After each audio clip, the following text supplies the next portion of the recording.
Hi, I'm Nurse Barb. I'm a women's health nurse practitioner here in the heart of Silicon Valley, and I care for women who deliver their babies at El Camino Hospital. And I've been asked to share with you what I tell my patients when we talk about what they need to know about when planning to get pregnant, and also tonight when they find out that they are pregnant. So tonight's webinar is called Congratulations, You're Pregnant. Now What? So before we get started, I have a little bit of housekeeping. So here's a few details about tonight's webinar. We recommend that you download the Family Health mobile app, and there's a link to that in the chat box.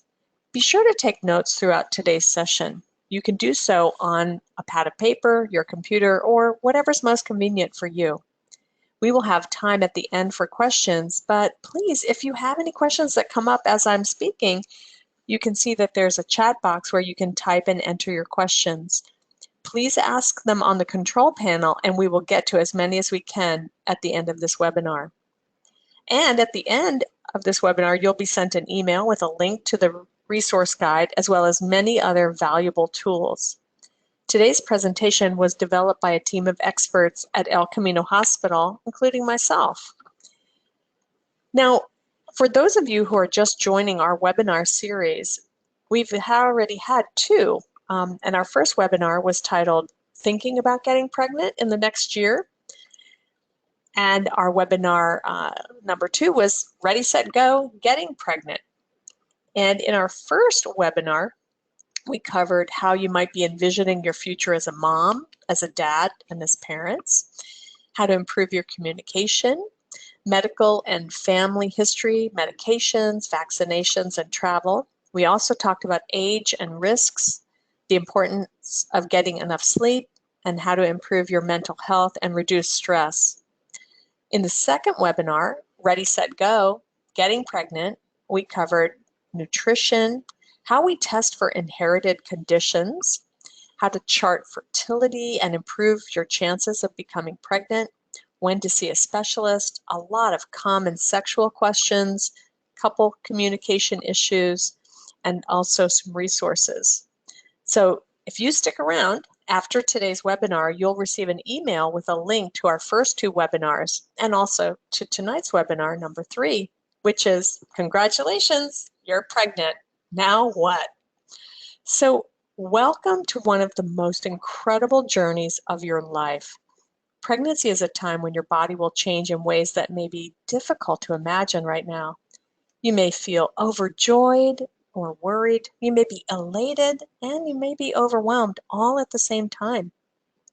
Whether you're newly pregnant or you're closer to delivery, it's normal and natural to have thousands of questions.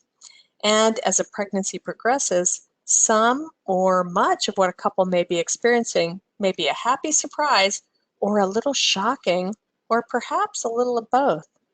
In any case, this webinar has been developed to help you find the information you need.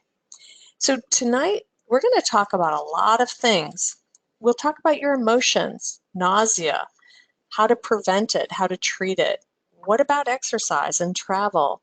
We're going to talk about sex again, what to stop doing, what to avoid, what to limit, when you should go to the hospital, some standard and optional tests. We'll talk a little bit about how your body and your baby change and grow.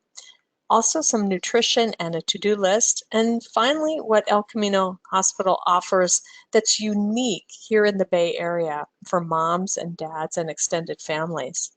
So before we get started, let's find out a little bit about you. We'd like to know how far along you are in your pregnancy. Are you just here to get information and not pregnant yet? Are you less than 8 weeks pregnant? Are you between 8 and 12 weeks pregnant? That's in the first trimester. Are you between 12 and 24 weeks pregnant? That's the second trimester. Or are you over 20 weeks along? That's the third trimester, kind of ready to deliver.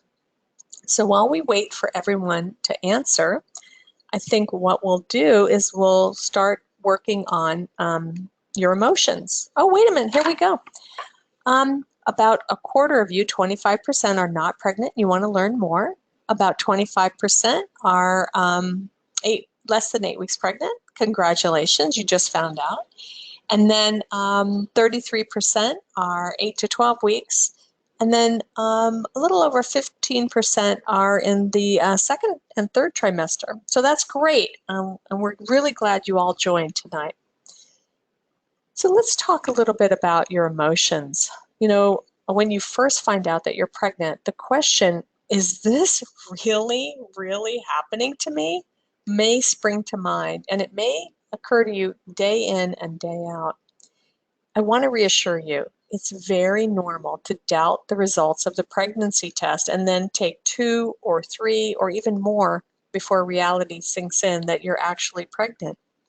One of my patients brought in all 8, that's right, 8 of her pregnancy tests because she just couldn't believe that she was pregnant. So if you've done 2 or 3 or more pregnancy tests, rest assured, you're in good company. Most women take many tests.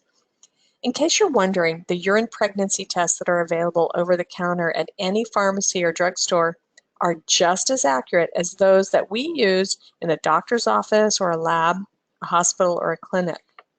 Now, there's no one right way to experience a pregnancy. You may feel elated and delighted by the news, and you may be enjoying all of the different body changes that you're experiencing and as your baby grows.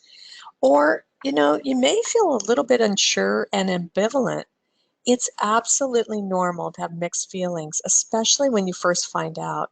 For many women, every aspect of their pregnancy is magical. But for many others, it can be a mixed bag of delightful surprises and difficult challenges. Your pregnancy and baby will be as unique as you are. What you experience is influenced by numerous factors, including your age, your family history, any medical conditions you have, your nutrition, whether you work, go to school, how much you exercise, and hormone levels, just to name a few. Now, I like to operate with my patients in a guilt-free zone. So what I've noticed is that even if women and couples have been trying for months or years to get pregnant, many women still feel unsure, scared, or overwhelmed when they do see a positive pregnancy test. It's absolutely normal to have conflicting feelings, especially if you're nauseated or you have challenges in your relationship, at work or school or with your family. It's also normal to feel guilty if you're not as happy as you thought you would be, or to feel guilty if everyone else around you is elated when you share your news and you're not feeling very good. So again, it's normal and natural to feel many different emotions and sometimes all at once. My advice is to try to let go of any guilt or fear you may be experiencing and give yourself time to get used to the idea of becoming a new mom or dad and adding to your family. That's why you get 9 months to prepare for your baby's arrival. If your ambivalence turns to sadness or a feeling of being completely overwhelmed by your situation, or you're not sleeping at night, or you're feeling very anxious, do talk to your doctor, midwife, or healthcare provider.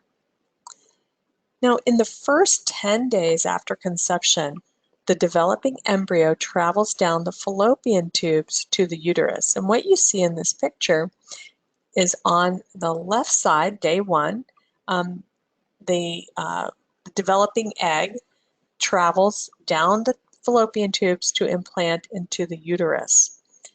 During these first 10 days, there is absolutely no contact with the mother's blood supply, which means that a woman will not know she's pregnant before she misses her period.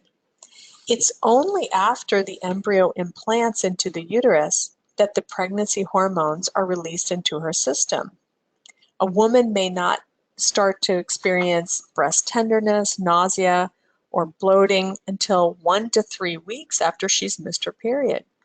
So most exposures to medications, alcohol, or other substances that occur before or prior to the missed period, such as having a glass of wine at a wedding or enjoying other substances before the missed period, should not have any effect on the baby, and that's because there's no contact between the developing embryo and the mother's blood supply. But as always, if you have specific questions or concerns about any exposures to any substances, do talk to your healthcare provider.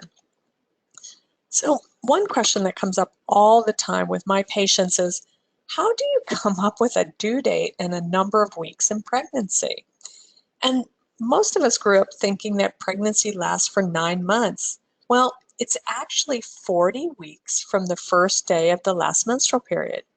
Now, we know that pregnancies don't start on the first day of the last period, but it does provide a date to start calculating when ovulation and conception may have occurred. And that is usually sometime between 10 and 16 days after the first day of the period. So pregnancy is 40 menstrual weeks, which means that when a woman is 1 week late for her period, we consider that she is actually 5 weeks pregnant. Now, in reality, we know she's only been pregnant for 3 weeks. That's where all the confusion comes. But this is the worldwide standard for how all of us calculate pregnancies. It's based on the number of weeks from the last period. Now, if a woman hasn't had a period, then we use an ultrasound to measure the baby's growth to determine how far along the pregnancy is, and then we correlate it with the dates. It's very important for us to figure out as soon as possible how far along the pregnancy is. We want to estimate the due date and determine if the baby's growing appropriately throughout the pregnancy. And it's also important for us to prepare for the tests that need to be done at certain times. The first ultrasound in the first trimester is the most accurate ultrasound, and it can be as accurate as plus or minus 3 to 5 days in the first trimester. But by the second trimester, if a woman has her first ultrasound then, it's plus or minus 2 weeks of accuracy.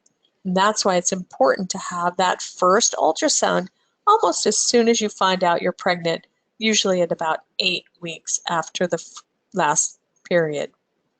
Now, we also want to know the number of weeks a woman is pregnant, because if she goes into labor too early or too late, both of these situations can have very serious consequences for both mom and baby. Well, let's talk a little bit about your baby's growth. In the first 12 weeks of pregnancy, there's tremendous growth and development as a single cell multiplies and divides, forming a baby with a heartbeat, limb buds that will become arms and legs. There'll be fingers and toes. There'll be the formation of all the major organ systems of the body. No wonder newly pregnant women are so tired. Their bodies are using as much energy every day as it takes to run about 5 miles.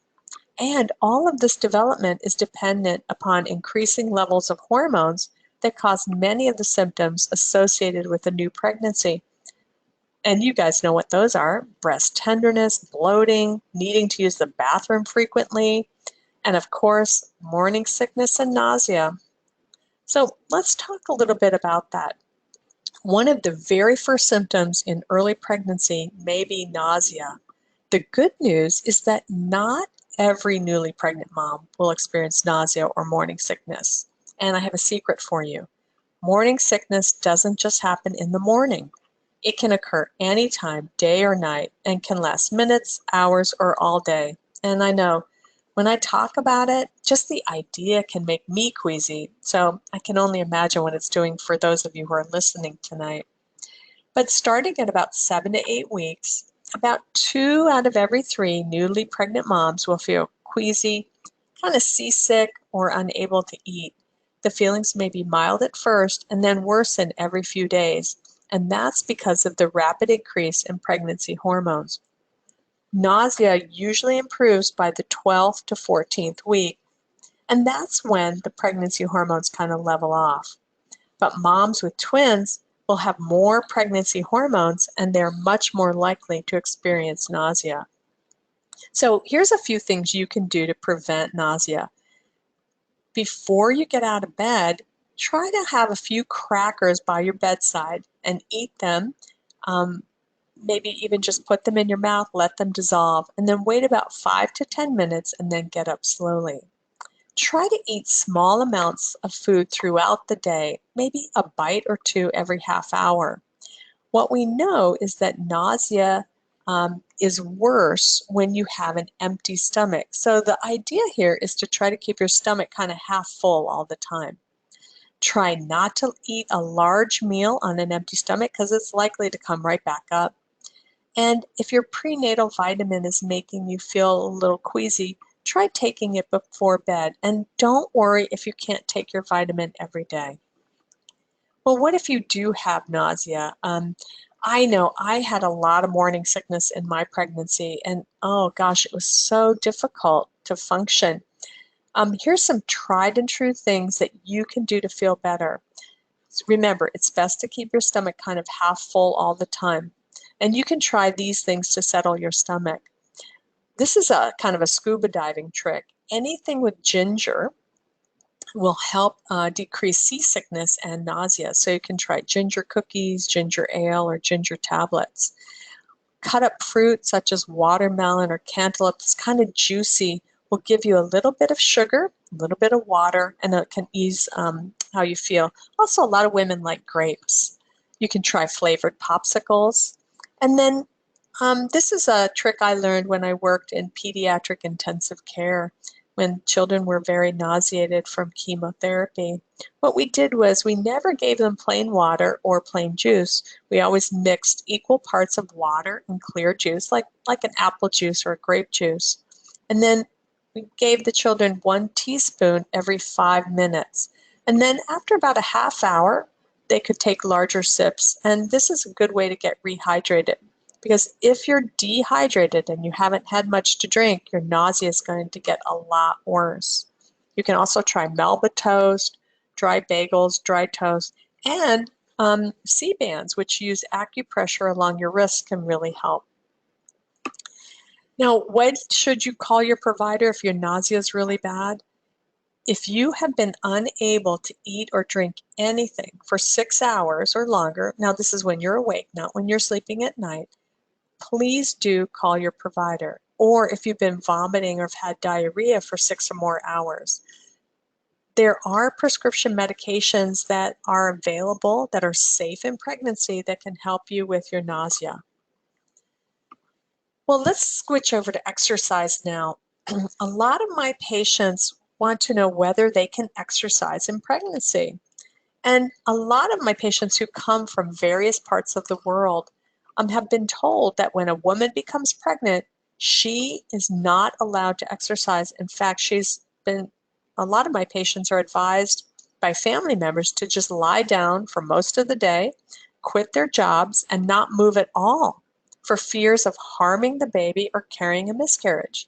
Now, I know that may sound strange for some of us, but we have to remember that in many other cultures, the way that people live is different than the way people live here in the Bay Area. And so it makes sense that women would be told to rest and not to stress their bodies. But here, this is very well-intentioned advice, but it's actually not healthy for the vast majority of moms. I'm here to tell you, please do get some exercise and don't be afraid to move because your baby is well protected. Now, if you have anxious family members who've been advising you to limit your activities, do check with your provider, and your provider may have to talk to them or write a note for you because we rarely advise women to just lie down and do nothing. That's only in very special cases when maybe they're having premature labor. We are always advising our patients to get some exercise. Now, if you've been exercising regularly prior to becoming pregnant, that's great because your conditioning, stamina, and strength will help you and your baby in many ways. In addition to being a great way to help your heart, lungs, and muscles get ready for labor, exercise also helps keep your blood sugar levels lower. It helps prevent constipation. It can improve your mood and outlook. And it also makes it much easier to get a good night's rest. Pregnant moms who exercise are also much more likely to keep their weight gain in a healthy range, and to have enough energy for labor.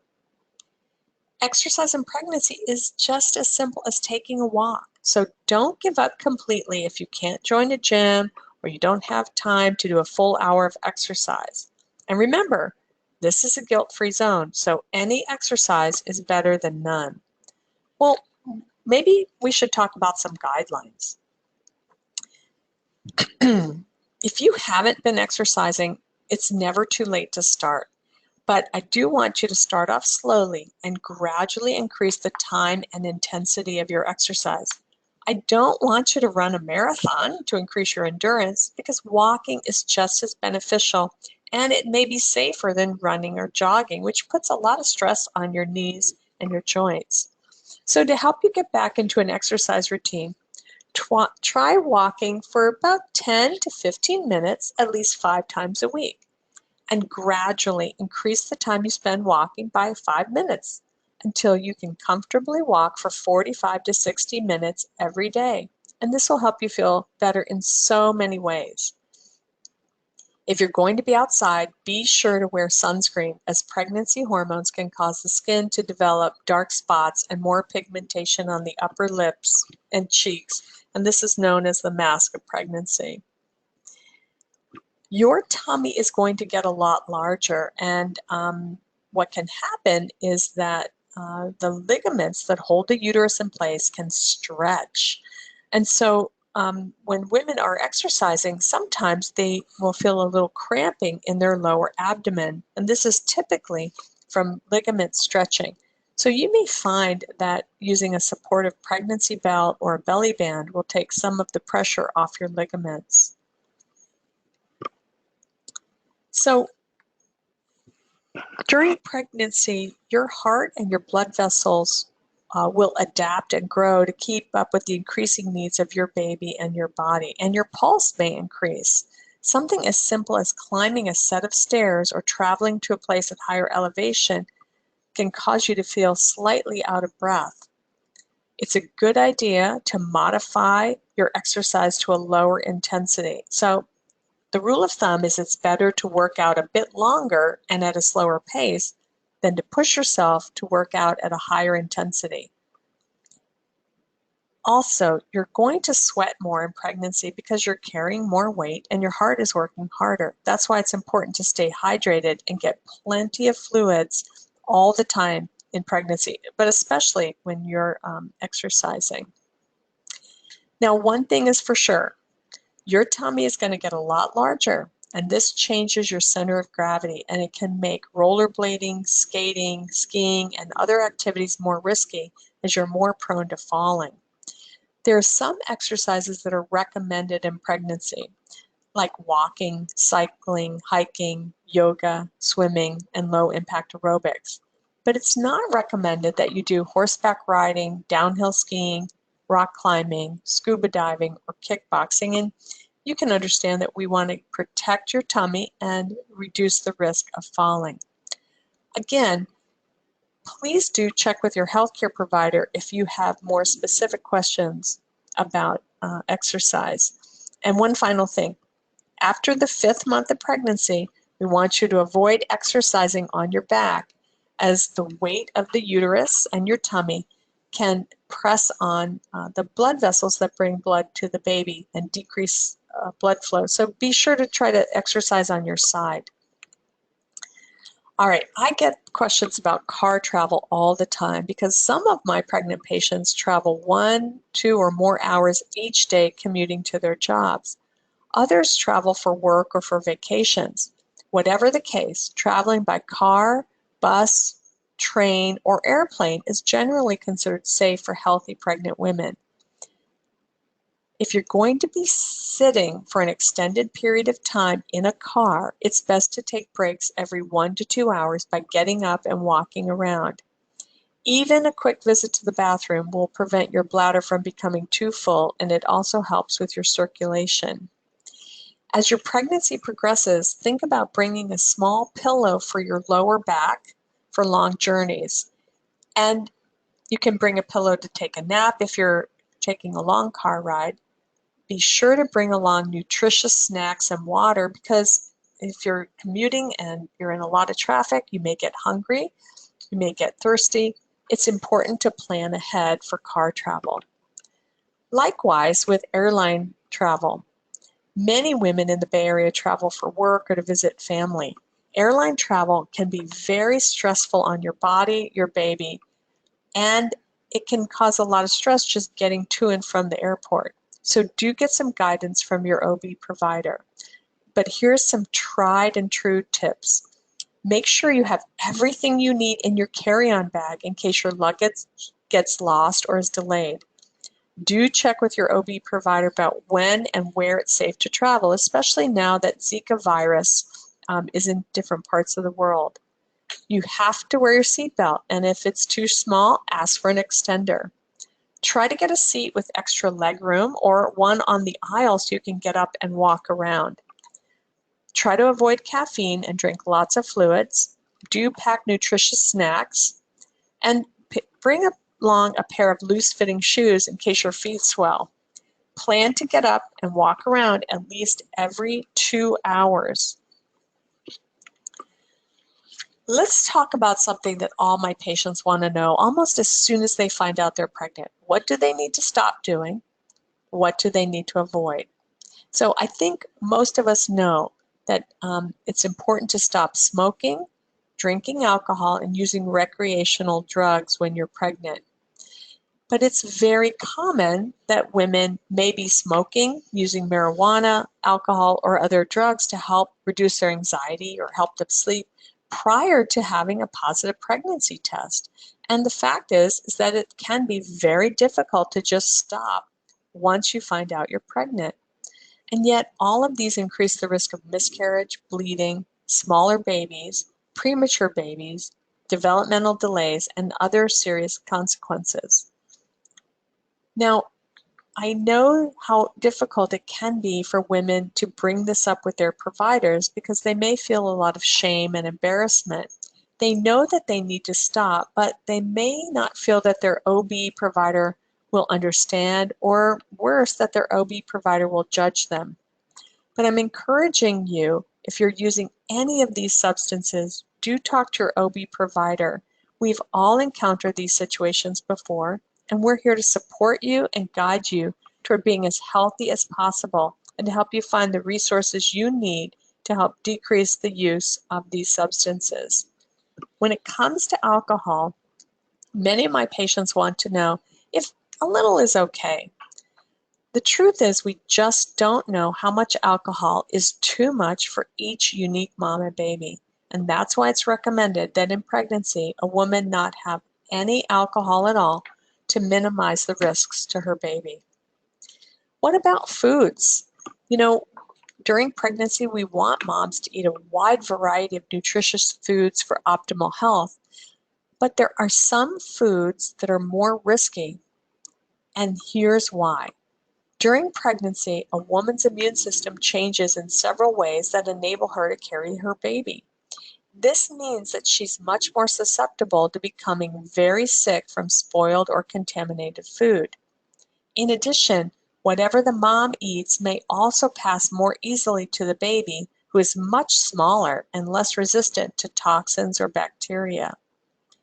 So, because a developing baby is so vulnerable to possible harm, it's best to avoid certain foods that have high levels of certain chemicals or are much more likely to contain bacteria or parasites.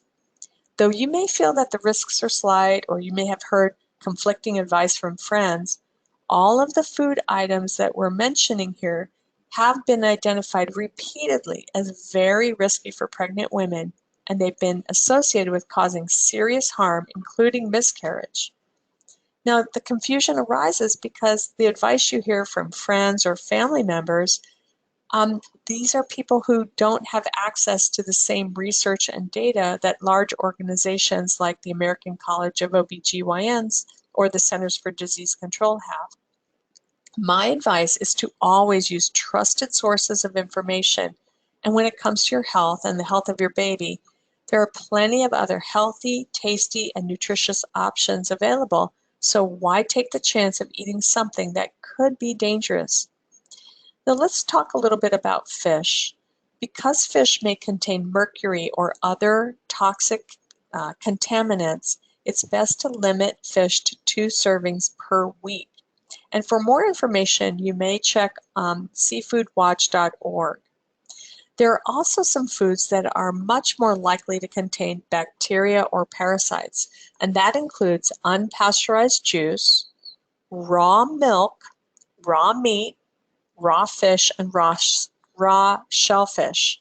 Now, if shellfish is cooked properly, it's not considered harmful, but raw fish or undercooked fish can contain bacteria or parasites that are impossible for you to see, and they can be very harmful to the mom, causing a miscarriage or infection. Also, it's important to avoid soft cheeses, and that includes brie, feta, blue cheese, goat cheese, camembert, gorgonzola, and Mexican soft cheeses. The reason is that even if they're made from pasteurized milk, all of these cheeses can contain a dangerous bacteria known as Listeria, which has been associated with miscarriage. But Listeria has also been associated with children who grow up to have delays in reading and cognitive delays. In addition, it's recommended that pregnant moms not eat deli meats like salami, liverwurst, and other cured meats because many are made from raw meat. They're not cooked, they're cured. And think about the slicers at the deli counter. These can also harbor very dangerous bacteria. So if you're craving a deli sandwich, ask for it to be heated through or look for something that's cooked. And don't let me forget to mention that hot dogs need to be well cooked before you eat them. When it comes to herbs, I cook with herbs. I'm Italian, so I use basil and parsley. I also like to make a lot of Indian food, so I use cumin and coriander, and many, many more. These herbs that you use for cooking are safe in pregnancy, but there are many other herbs that can be harmful to the baby or could start labor. Please do check with your OB healthcare provider for more guidance on which herbs to be avoided, but I've given you a partial list here. Please do not have black or blue cohosh or buckthorn. Do not have cascara that can induce vomiting, diarrhea, and labor. Ephedra, feverfew, mandrake, mugwort, senna, tansy, and yarrow are also very dangerous.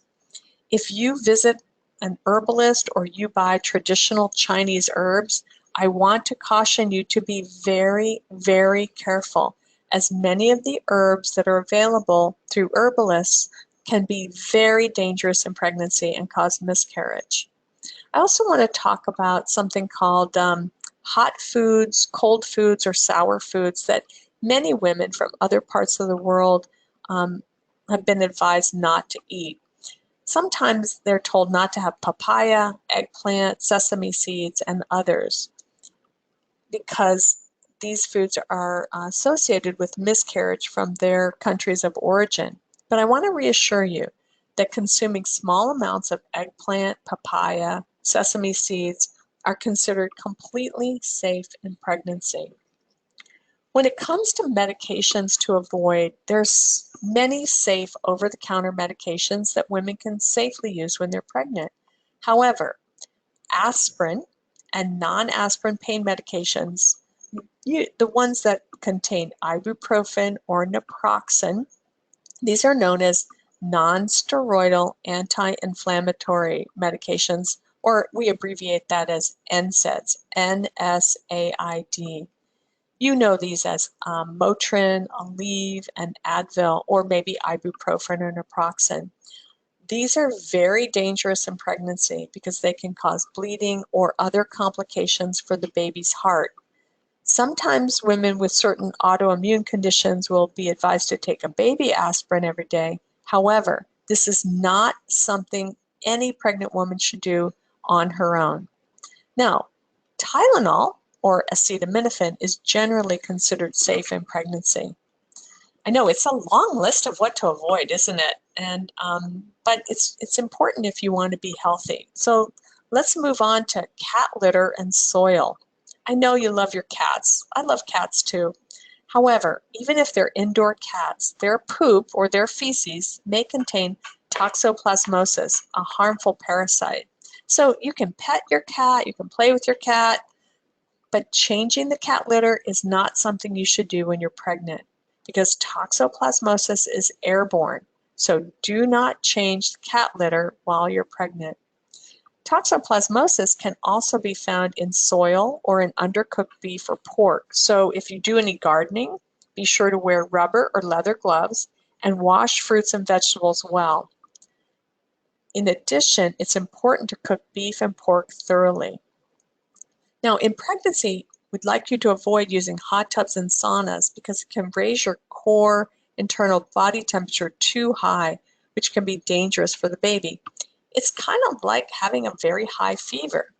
So as moms, we regulate our temperatures by sweating, but your baby is surrounded by warm amniotic fluid, and so they can't regulate their temperature.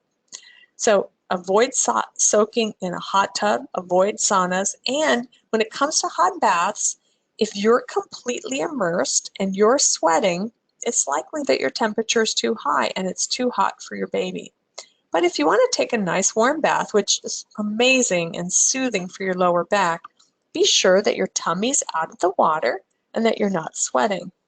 And speaking of temperatures, if you do have a high fever, that is any fever over 100 degrees Fahrenheit, then do call your healthcare provider for advice. So let's move on to what to limit.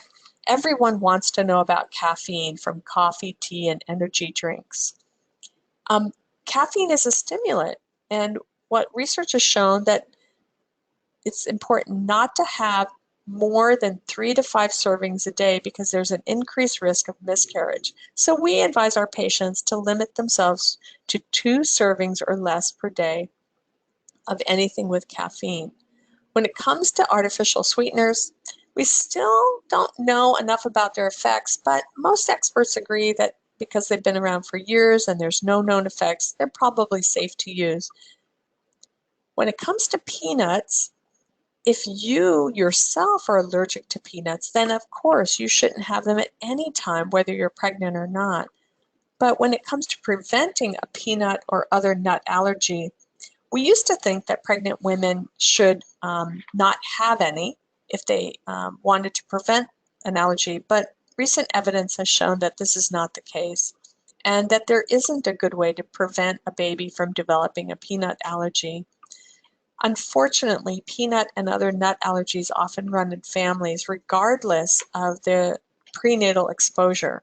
So the bottom line is you can eat peanuts as long as you're not allergic to them. And again, if you have any other questions about what foods or medications are safe in pregnancy, please consult your OB provider or midwife who knows you and your unique situation best. All right, let's talk about sex. It's normal to be so embarrassed that you don't want to bring this up with your OB provider, which is why we've included the information here. You and your partner may have a lot of conflicting feelings about sex. But in general, for healthy pregnant women, sex is safe and does not harm the baby. It's normal to have more interest in sex, less interest in sex, or mixed feelings about sex. In pregnancy, there's so much more blood flow to the pelvic area, and the hormone changes can lead to larger, firmer breasts, which can increase your interest and enjoyment. And you may also find that your orgasms are a lot more powerful in the first and second trimesters. But you know what? It's just as common to have less interest in sex. Tender breasts, nausea, fear, and fatigue may make sex out of the question for a while. And when we're talking about your feelings about sex, this applies to both partners. You and your partner may also have a lot of mixed feelings. So it's normal to think and feel differently about sex now that you're pregnant. But open communication is important. Many couples have questions about oral sex. So for pregnant moms who are receiving oral sex, it's a great way to be intimate and to have fun. But just one thing I'd like you to remember, and that is that partners should not blow air into the vagina, as this can cause a very rare but still very serious air embolism, which can be harmful to mom and baby. So with sex, you may feel very sexy and attractive. You might also wonder if the baby's watching. You might think that you're not as attractive as you used to be. Partners may feel guilty that they want to have sex. People can feel very awkward and uncomfortable. And, you know, it's a lot easier to have sex than it is to talk about it. But it's essential for both partners to feel that they're being heard, respected, loved, and supported. It's normal to wonder if it's safe to masturbate or use a vibrator or be self-sexual in pregnancy. The same guidelines apply to women who are with a partner as to those who are self-sexual. Partners often say that they feel guilty because the woman has so much interest and she's turned her focus toward the baby. And many times in a relationship, even prior to pregnancy, one person is more interested in and comfortable having sex than the other. So people can experience a lot of tension if one part of the couple tries to persuade or convince the other to just go ahead and have sex. And it's not always men who are more interested. Sometimes they are a lot less interested. They feel more protective toward their partners. So no matter what, if you're more interested in sex or less interested in sex, you're perfectly normal. Please be sure to talk more about this with your partner. Now, do not have sex if you're having any vaginal or abdominal pain, if you've been having premature labor, if you have a vaginal or urinary tract infection, if you've noticed any blood or fluid leaking from your vagina, if you've been advised that you have placenta previa, that's where the placenta is implanted over the birth canal, or your provider has been advising you not to have sex. So let's switch gears now and talk a little bit about nutrition. In the first trimester, your baby is so small that it will take what it needs to grow and develop from your body. So be sure you're getting the healthiest nutrition you can. With your prenatal vitamins, try to take them every day. If you take it before bed, it can help decrease the nausea, but do the best you can. I'd like you to try to eat every 2 to 3 hours, just small, healthy snacks or half-size meals. That helps keep your blood sugar levels stable. It helps prevent headaches and decrease nausea. Try to eat a balanced diet, but remember, your baby is very, very small. It can't absorb 1 glass of milk, let alone 3 glasses of milk a day. Some moms find that they need to graze. They can't eat an entire meal, so they'll have little bites or sips of food throughout the day. You might find that fruit, nutritional bars or crackers, little sips of milk, a spoonful of yogurt here and there, these are better for you to have throughout the day. But do try to feed your baby every 2 to 3 hours, even if you're not hungry. And make sure you increase your fluid intake. That means at least 6 glasses of water a day. Let's talk a little bit about testing in pregnancy, because you're going to be asked to have a lot of different lab tests and they can be really confusing. Some are optional and some are standard. Let's start with the standard tests. In the first trimester, you're going to be asked to have prenatal blood tests. These test for anemia with a complete blood count or a CBC. They'll test your blood type and whether your blood could contain antibodies that could possibly harm the baby. They'll also check to see what your Rh factor is. And we'll test you for rubella. Rubella is German measles, and although most women were vaccinated as children, and that means they're immune and their babies are not at risk, some people do not develop immunity or they may not have been vaccinated. I want to talk a little bit more about Rh because people have a lot of questions about this. So when we talk about Rh, we are interested when a mom, and you'll see her over on the right side of your screen, is negative. That means she does not have the rhesus or Rh factor. If a mom gets together with a dad who has the rhesus factor or is Rh positive, they're very likely to make a baby who is Rh positive. And that baby has the rhesus or Rh factor, which is foreign to the mom's body. If there's any mixing of the mom and baby's blood, then the mother can become sensitized to the Rh factor. That means that her body can create antibodies that would attack the baby's blood.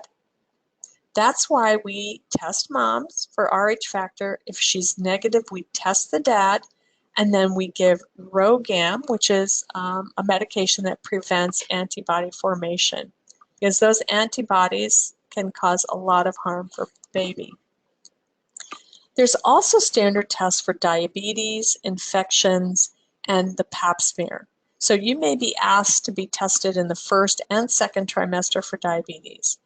We test for lots of different infections, including hepatitis B, syphilis, HIV, and bladder infections. We also test for chickenpox, toxoplasmosis, chlamydia, gonorrhea, and tuberculosis or TB. The pap smear checks the cervix for cervical cancer. Now, I'd like to talk a little bit about two conditions that are more common in pregnant women here in the Bay Area than women in other parts of the country, because so many women here come from Asia, India, and South Asia. That is gestational diabetes and hepatitis B, and also tuberculosis. So if you have been diagnosed with prediabetes or diabetes before becoming pregnant, it's important for you to go back and watch our first webinar, and to also see a healthcare provider as soon as possible, because gestational diabetes and diabetes in pregnancy can have many, many adverse consequences for the baby. When it comes to hepatitis B, which is a serious infection of the liver, women from parts of Asia are much more likely to carry this virus and pass it on to their baby. Hepatitis B is associated with liver cancer. So remember, it's important that you get tested for hepatitis as part of your pregnancy care. And likewise, tuberculosis or TB is much more common in women who have recently arrived in the United States from elsewhere. TB is a serious infection of the lungs, yet it can be treated. Your healthcare provider will likely order a blood test known as quantiferon gold to determine if you have tuberculosis. Another standard test is the first trimester ultrasound. Your OB provider may order this for you, or they may perform it themselves. I know that's what I do in my office, and I really like it because I get to see the developing baby, and I measure the crown rump length, and I look for a beating heart. Then I can establish how far along the pregnancy is and establish a due date. In the first 12 weeks, we often use a vaginal probe so that means a probe in the vagina to do the ultrasound to get the best image. It sounds scary, but it's perfectly safe and painless. Now, I mentioned that this ultrasound looks for a beating heart, but we also want to see if the pregnancy is implanted in the tubes or is an ectopic pregnancy.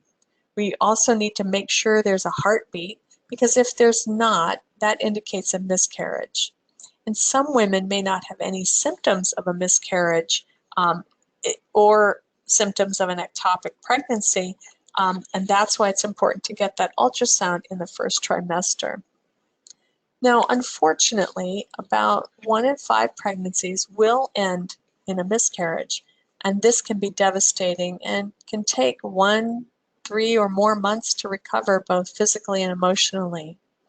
If you have experienced a miscarriage, I'm very, very sorry. Please do take care of yourself and take the time you need to heal. And one miscarriage does not increase the risk of more in the future. So there's other optional tests that you'll be offered. These are tests that can detect chromosomal abnormalities. Now, the most common chromosomal abnormality is trisomy 21, which is also known as Down syndrome. This affects less than 1% of pregnancies, according to the March of Dimes. There's other chromosomal conditions, such as trisomy 13 and 18, which are even more rare. Now, the way we test for these is we might do non-invasive prenatal testing, or NIPT, NIPT uses some of the mother's blood to detect some of the baby's cell-free DNA. This is highly accurate to detect Down syndrome and other chromosomal abnormalities with absolutely no risk of miscarriage. You may also be offered a nuchal translucency, or NT. This is an ultrasound that measures the baby's neck fold thickness between 11 and 14 weeks. This is not as accurate as NIPT. It's about 60 to 80% accurate. Now, if you have more questions, do talk to a genetic counselor or OB provider. Let's talk about your first trimester to-do list. So I'd like you to see a prenatal provider, get your labs, consider whether you're going to get NIPT testing or carrier testing. You may want to keep a journal, talk about your feelings. Do call your insurance company to see what's covered and what's not. Now is not the time for surprises. Do try to rest as much as possible and exercise and have a good sense of humor, because you're going to experience a lot of body changes. And when it comes to the rest of your pregnancy, it's never too early to start thinking about where you want to deliver your baby, to gather a list of pediatricians, find out about breastfeeding and childbirth classes. So when should you call your provider? Do call your provider if you're bleeding, if you have severe headaches, severe abdominal pain, any vomiting or diarrhea that lasts more than 6 to 12 hours, or if you have any concerns. When you get to your second trimester, that's kind of the fun part of the journey. That's when women typically have a real glow. Their tummies start to pop out, and you probably feel your baby move at about 18 weeks. In the second trimester, we often get an AFP test. The AFP is an alpha fetoprotein test, and this checks for this alpha fetoprotein is associated with spinal cord or neural tube defects. In your second trimester at about 18 weeks, you're also going to be offered an ultrasound that looks at the baby from head to toe. It'll look at the 4 chambers of the heart, all the major organ systems, taking measurements to see if the baby's growth is on track and determine where the placenta is. Now, all of these tests determine if the baby is healthy, but it's important to remember that even all of these tests all together cannot detect every possible and rare issue that could come up. So, here's your to-do list. We talked about this. Be sure to look into a breastfeeding and childbirth classes and finding a pediatrician. I'd like to talk to you a little bit about what El Camino Hospital offers. They offer a lot of things. This is where I delivered my baby, and I hope that you'll consider El Camino for your family too. You can choose an OB provider, and there's options such as midwifery and doulas and other community resources, and we're going to send you a resource guide after the webinar. You can use El Camino's website to find a doctor who's culturally appropriate and providers who speak your language. We also have a health library resource center. We have a South Asian Heart Center and a Chinese Health Initiative, and this can help people who have specific health concerns. We have on-site translation services. We have a variety of yummy foods, and there's support classes. We also have lactation consultants who visit every mom after delivery, and of course those private delivery rooms. So today we've covered so much. We've talked about nausea, information on travel, exercise, sex, and where to find more resources. So I think we have time for a few questions. So let's see what we've got here. I have a question here. Someone said, I've heard that I shouldn't color my hair. Is that true? No, you can color your hair in pregnancy. It will not harm the baby. I have another question here. Can I do exercise that emphasizes my core and my abs? Yes, you can, but I want you to modify them. So instead of laying flat on your back, you can lay on your side, and you can do modified sit-ups that way. You can use weight machines to help you with your core. but be sure to stay off your back and do modify. I have another question here. Do I need to make changes to my beauty routine like doing my nails? No, you can safely use nail polish and remove nail polish with nail polish remover. It's completely safe in pregnancy. Here's another question. I am 31 weeks now. How often should I do my kick counts?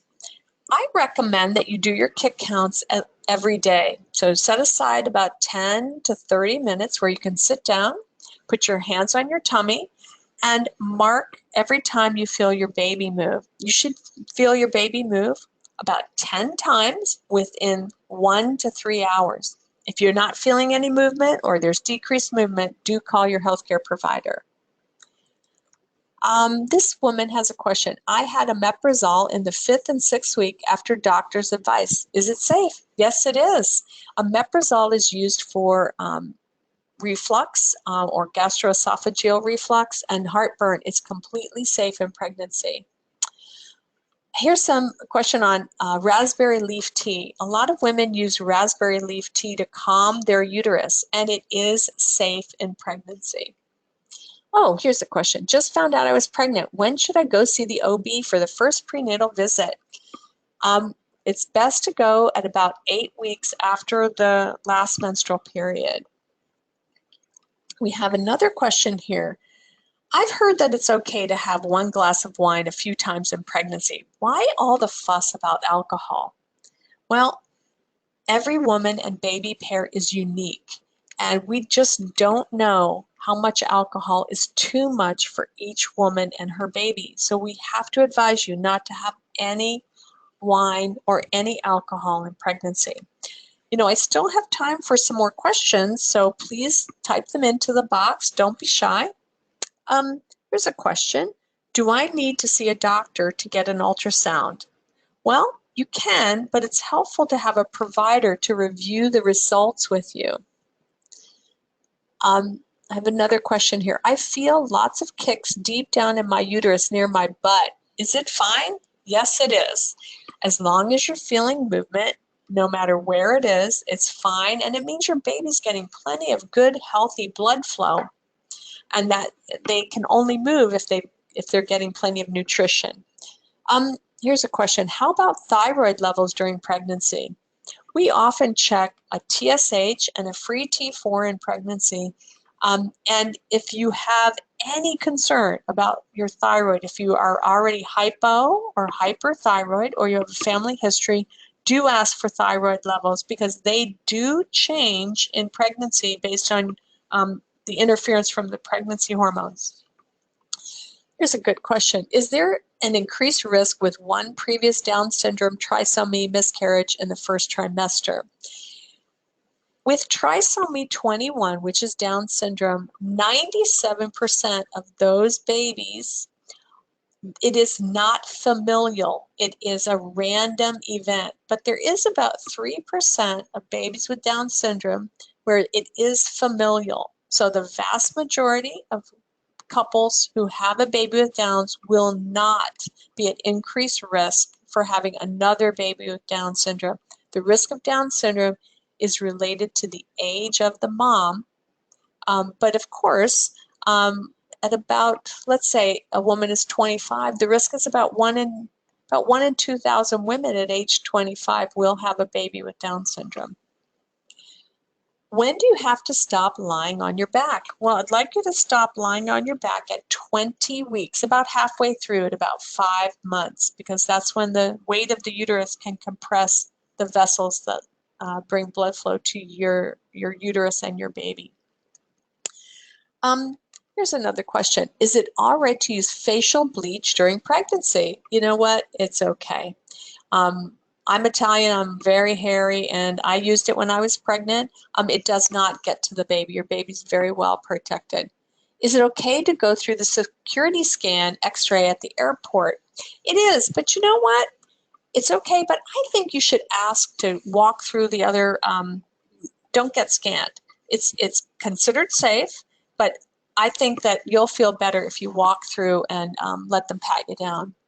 What can I use to relieve bloating? Well, bloating is a fact of early pregnancy. It comes from the increased levels of progesterone in your body. The best thing you can do is get plenty of protein, because protein is a heavy molecule. And what it does is it pulls the water out of your tissues back to your blood. I have Synthroid. I have a thyroid issue and I take Synthroid. Can I take my prenatals with my thyroid meds? No, that's a good question. No, you can't take anything with your thyroid medication. Take your thyroid medication all by itself first thing in the morning, and then wait an hour before you have any food or take any other medication. So glad you asked. When should I stop sleeping on my tummy? Well, that's really up to you. When it becomes more uncomfortable, then you can stop sleeping on your tummy if your breasts are tender or your tummy's getting in the way. But if you want to, get a big pregnancy pillow to prop everything up. Is travel in first trimester okay? It absolutely is fine to travel in the first trimester, but I want you to be careful. I don't want you to travel to anywhere where there's Zika virus, because that is especially it's an especially vulnerable time for your pregnancy. It looks like, oh my gosh, it looks like it's 8:30 and it looks like we're finished. Gosh, I want to thank all of you for joining us tonight. Remember, after this webinar, you're going to be receiving an email with links to this and all of our previous webinars, as well as a link for the resource guide. We're going to keep you up to date on other webinar topics in the future. I want to thank you for joining, and good luck in your pregnancies, and I hope you'll consider El Camino when you deliver your baby. Take care.